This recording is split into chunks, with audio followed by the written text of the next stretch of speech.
Today we're talking about fractures, one of the most common injuries seen in hospitals and clinics. We'll cover what fractures are, the different types, how they're managed, the healing process, and both early and late complications. By the end, you'll have a full picture of not only the medical management, but also the nursing priorities that can make the difference between recovery and disability. What is a fracture? A fracture is a disruption in bone continuity. It can be complete or incomplete, and it happens when the bone is subjected to stress greater than it can handle.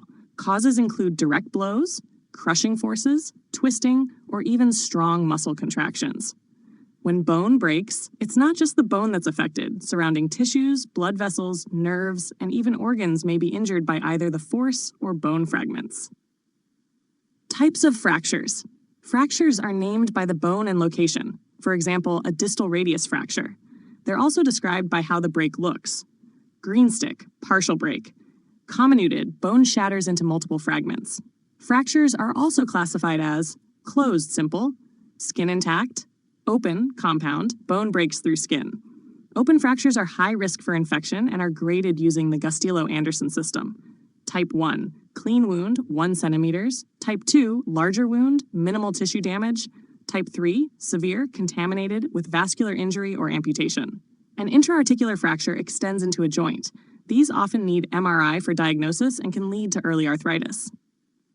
Clinical manifestations. Typical signs of a fracture include pain, severe and continuous until immobilized. Muscle spasms can make pain worse. Loss of function, extremity can't move properly.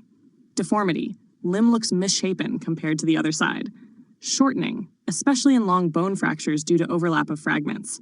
Crepitus, a grating or crunching sound when fragments rub. Swelling and bruising, develop within hours of injury.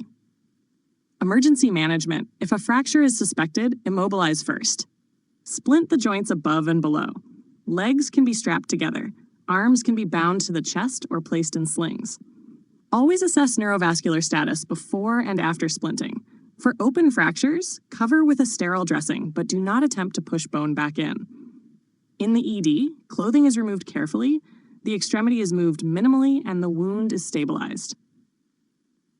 Medical management reduction means restoring the bone to alignment. Closed reduction, manipulation and traction, then immobilization with cast, splint, or external device. Open reduction, surgical alignment with fixation devices like screws, plates, nails, or rods. ORIF is common for severe fractures.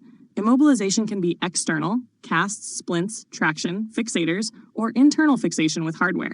Restoring function involves elevation, ice, pain control, neurovascular monitoring, and early isometric exercises. Patients are encouraged to do ADLs as able, and the level of movement allowed depends on the fixation method. Nursing management. Closed fractures. Focus on pain and edema control, maintaining mobility of unaffected muscles, teaching safe use of crutches walkers, and preparing the home for safety. Healing usually takes 6 to 8 weeks. Open fractures. High risk for osteomyelitis, tetanus, or gangrene. Patients receive IV antibiotics, tetanus prophylaxis, wound irrigation, and surgical debridement. The wound is often left open initially. VAC dressings may be used. Nurses elevate the limb, monitor neurovascular status, watch for infection, and provide education. Fracture healing. Healing takes weeks to months. Younger patients and vascular bones, like bone ends, heal faster than midshaft dense bones. Flat bones also heal relatively quickly. Factors that inhibit healing include age, 40, smoking, alcohol use, corticosteroids, NSAIDs, diabetes, RA, other comorbidities, AVN, infection, bone loss, poor immobilization or malalignment, early weight bearing. Early complications, shock, due to hemorrhage, especially with pelvic and femur fractures. Managed with stabilization, blood replacement, and pain control. Fat embolism syndrome, FES, occurs 24 to 72 hours after long bone or pelvic fracture. Classic triad, hypoxemia, neurologic changes, petechial rash. Prevention is immobilization. Treatment is supportive with oxygen, fluids, and sometimes corticosteroids. Acute compartment syndrome, pressure builds in a muscle compartment, cutting off perfusion. The 5 Ps are pain, pallor, pulselessness, paresthesia, and paralysis. Pain out of proportion is the hallmark. Management, relieve pressure, fasciotomy if needed. Nursing role, monitor neurovascular status frequently, keep limit heart level, remove constrictive dressings, teach patients red flags. VTE, DVT, PE, common with lower extremity fractures and immobility. Widespread clotting and bleeding triggered by trauma. Infection, especially in open fractures or surgical fixation. Nurses must monitor for redness, swelling, warmth, drainage, and fever. Delayed complications. Delayed union, non-union, malunion. Bones heal slowly, not at all, or in poor alignment. Managed with bone growth stimulators, grafts, or surgery. Avascular necrosis, AVN, bone loses blood supply and dies, leading to collapse. Common in hip, managed with activity modification, grafting, or joint reconstruction. Complex regional pain syndrome, CRPS, chronic pain disorder after injury. Symptoms include burning pain, edema, vasomotor changes, and trophic skin changes. Treated with pain meds, nerve blocks, PT, and psychological support. Nurses avoid BP cuffs venipuncture in the affected limb. Heterotopic ossification, benign bone growth in soft tissue after trauma, leading to pain and stiffness. Sometimes requires surgical removal. Wrap up.